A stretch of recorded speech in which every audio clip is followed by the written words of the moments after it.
All right, class. First off, as always, good day. I'm glad you're here. Today's lesson is going to be about the assassination of two presidents and the Spanish American War. Okay, but one of the assassination of presidents, one was just a horrible, horrible thing, and the other one was the after effects. The person who took over really changed America. We're going to be looking at that today. Okay, so here is your warm up picture. So, what do you think this artist is trying to say about Cuba and the Cuban people? Okay, because that's what you don't recognize that flag. That's the flag of Cuba. Okay, so look at it. Look at the wording in there because there's plenty of words in there. Some of them are kind of hidden. Some of them are right in your face. What do you think this artist is trying to say about Cuba and the Cuban people? How they are, how they're being treated, things like that. So go ahead, write your response. Pause the video, okay, because we're moving on in three, two, one. So, July 2nd, 1881, President James Garfield, he decides, he's going to go to New Jersey, visit his family. So he goes to the train station. And what ends up happening is while he's at the platform, he gets shot twice by this mentally disturbed lawyer named Charles Guiteau. Now, Charles Guiteau basically felt that because he was campaigning for a Garfield, and that he felt like he deserved a position on his staff and things like that. It's like Garfield had no idea who he was, but in his mind, Guiteau basically felt like I was doing all this stuff for him. I did everything for him, and he's not acknowledging me. And yeah, so he shot him twice. The first bullet grazed his arm, but the second bullet hit his vertebrae and lodged in his abdomen, so in his stomach area. Okay? Now, here's the thing. The first doctor tried to remove the bullet by sticking his hands in there, but the thing is, his hands were unwashed. Because you have to remember, this is a time where the germ theory was starting to come out. Some doctors acknowledged it and were like, "Yeah, there's things in your hand. If your hands aren't clean, it can cause infection and things like that." But there were still some doctors who were like, "No, this is not right. That's stupid. There's no evidence really to show that." So some of them just dug in there. And this doctor may have been one of those doctors. But all we know for sure is he did not wash his hands. He stuck in there, started feeling around for the bullet, right? And the thing is, the President Garfield wasn't giving any numbing agent. So he felt this guy putting his fingers in his back, wiggling around, trying to find this bullet. Okay. Now, the common medical thought is this: if a bullet is in there, in your body, it needs to be removed because it could cause blood poisoning, nerve damage, or organ damage. So most doctors they try to look for the bullet, see where it's at, and then take it out because again, it could cause one of those things. Now, here's the problem: that first doctor couldn't find the bullet. All right. Now, all summer, doctors tried different things in different ways to try to get the bullet and try to take it out. And they've done everything from prodding to sticking their fingers in and using new tools and stuff like that. His shot, the gunshot wound was only about 3 inches big, right? By the time they were done with him in the summertime, he had a gash about 20 inches. So basically almost 2 feet, it was pretty bad, you know. The thing is, they didn't clean the wound, they didn't, disinfect it and things like that. They just left it as it is, basically covered it, and that was it. And that's where you get infections, and you get a bunch of pus. He had gashes, he had like his skin was like fold over, and it was just horrible, horrible for this guy. Okay. And President Garfield had basically fever. He felt extreme heat, extreme chills. He was showing signs of confusion. Sometimes he forgot who he was, forgot where he was, and things like that.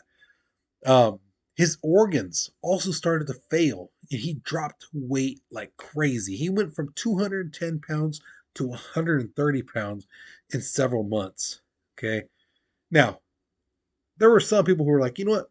Doctors don't know what they're doing. I can do something. And one of those people was Alexander Graham Bell, the guy who invented the phone. Now, this guy, he says, I have created something, it's called a metal detector. And he basically, what he did, he put it on President Garfield looking for the bullet. Here's the problem: President Garfield was on a bed. Beds have springs. So he's going through, oh, the bullet's right here. And all of a sudden he keeps going a little bit. And also, no, the bullet's here. And moving around. No, the bullet's over here. It's picking up the springs. And on top of that, as he was going through with this metal detector, it was basically cooking his skin. So if you've ever seen pork rinds, imagine that on President Garfield's skin. That's what it looked like, basically. He was sizzling him. So poor President Garfield, he dies on September 9th, 1881. Okay. Now, I'm sure you're thinking, well, dang, those doctors really did a lot on him. Yeah, they did. And that's where Guiteau becomes the first truly big, high profile case where he pleads not guilty by reasons of insanity. Okay, he's saying, okay, first off, I'm nuts. I wasn't in my right mind, so I can't be held guilty for that. Well, he was. He was charged and he was hanged on June 20th, 1882. But the thing is, some people made the argument that, yeah, Gatomi has shot him, but did the shots, would that have killed him? Would that have caused organ damage, nerve damage, blood poisoning? And we come to find out that no. If the doctors would have just left the bullet where it was, it wasn't going to do anything to him. It was in a really unique spot where it wouldn't have torn through any organs, it wouldn't cause blood poisoning, it wouldn't have done anything. So President Garfield would have just survived if the doctors would have left them alone. So in February 1895, Cuba is struggling for independence. But here's the thing: Cuba is under the control of Spain. Okay. Now, there was a thing back in the day where there was a stuff called yellow journalism, where these newspaper people would try to sell their newspaper by giving not deliberate lies, but they would fabricate and try to puff up what is true and make it bigger than what it is, you know. And this, they basically try to get Americans to have sympathy for the Cubans. Like, oh, these people are starving. And it's like, no, they're yeah, they're maybe hungry, but they're not starving, and things like that. They might be like, oh, these 10,000 people are fighting for independence. Maybe just more like a couple hundred, maybe close to 1,000, but not 10,000. You know. So what happened was the USS Maine, an American battleship, sank in the Havana harbor. Now, still to this day, we don't know why it sank. We just know that it sank. So there was an explosion and it sank. But for why or how it happened, we don't really know. Still to this day. But that gave um, some Americans cause to think, well, here we are having some sympathy for the Cuban people, and all of a sudden this happens to us. Maybe those Spaniards are doing something to our stuff.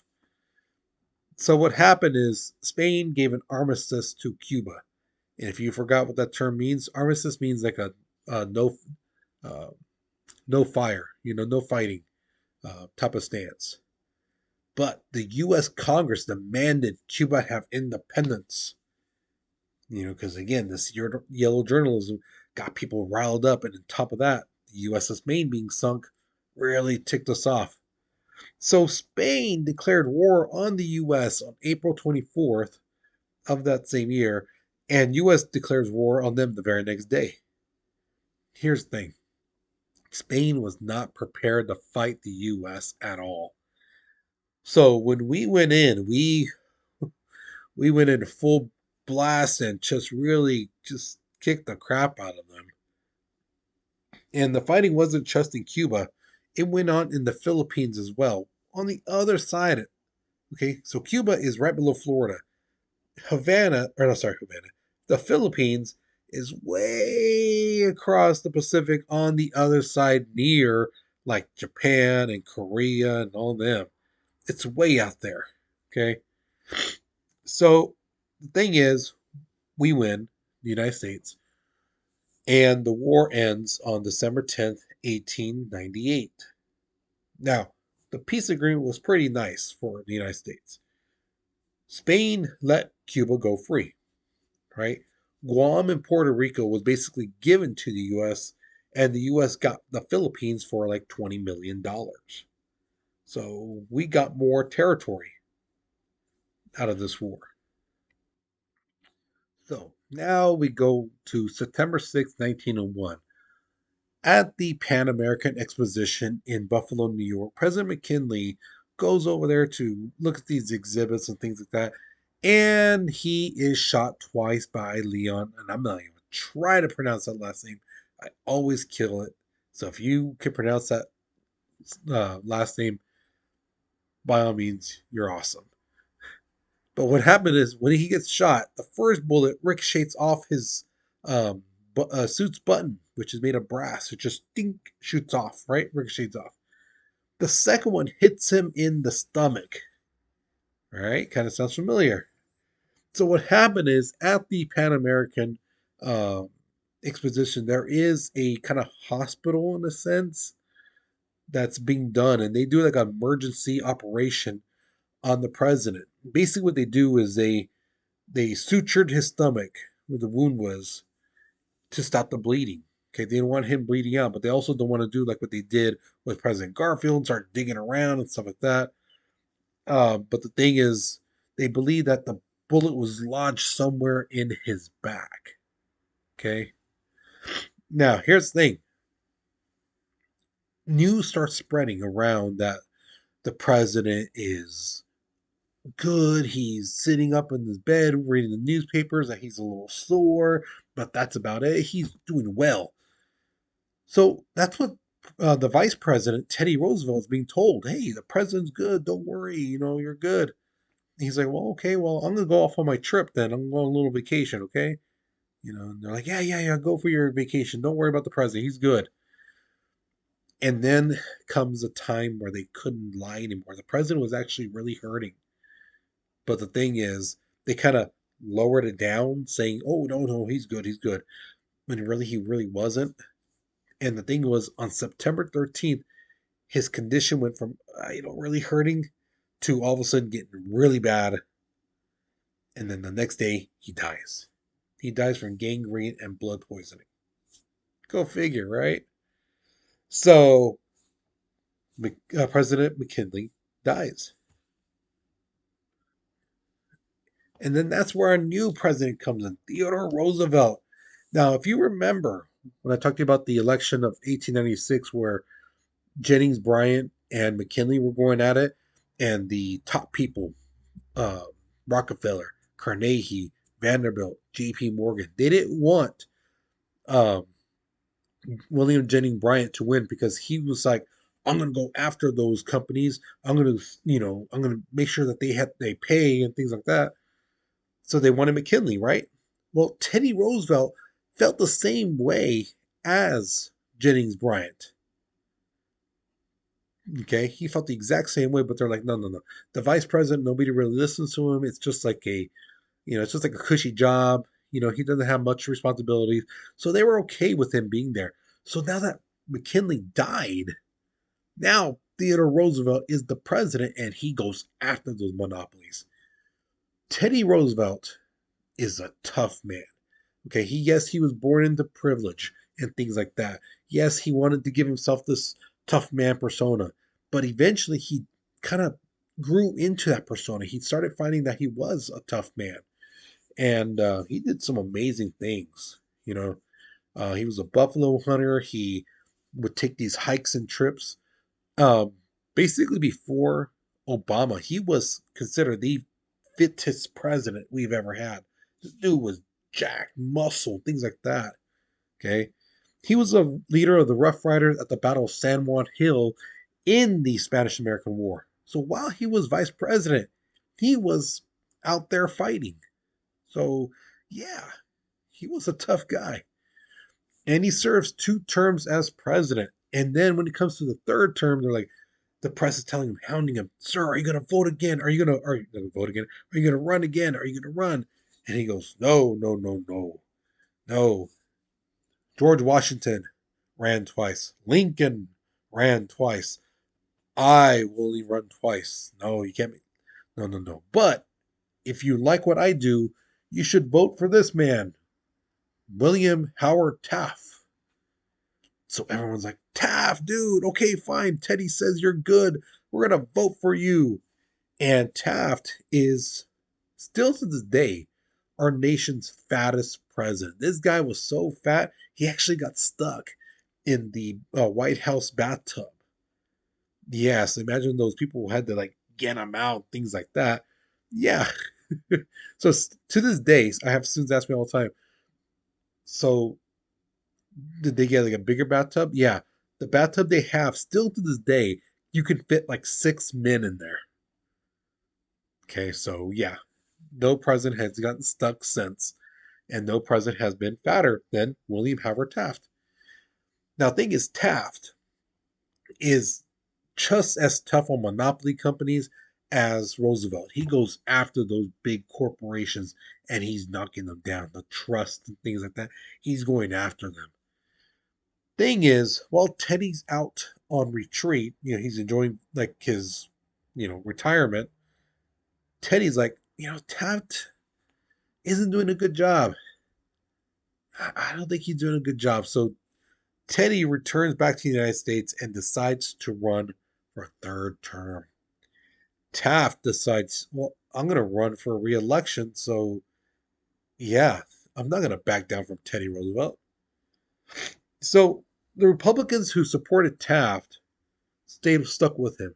Those who supported Roosevelt, they break off and they join the Bull Moose Progressive Party. Okay. And why did they get that name? Basically trying to show like toughness, things like that, which eventually Teddy would do because during one speech, someone came and shot him. And he had a big old thick speech right in his pocket. The bullet basically went all the way through the speech and hit his skin, but it didn't go all the way through. It just hit him, and drew blood, you know. So once they got the guy, he went out there to the crowd and told them, because people were like, "Oh my God, I heard a gunshot. What happened? What happened?" Teddy goes out there. He's like, "Look," he shows off his chest, like, "They try to kill me. It takes more than a bullet to kill a bull moose." And people were like, "Yeah, yeah, hell yeah." Now, he could have just easily said, "That's it," and just walked off. But no, he continues with the speech, which takes, I think, if I remember right, like almost 2 hours. So, yeah. But so you got the Republican Party now split. Okay. The 1912 election is the only election where a former president, the current president, and a future president all go against each other. Now, why did I say a future president? Because Teddy and Taft tore their political party in two, whereas the next president, Woodrow Wilson, he didn't. He was the only Democrat running. So, of course, he wins. So, that's the thing. He's also our first and only doctor president.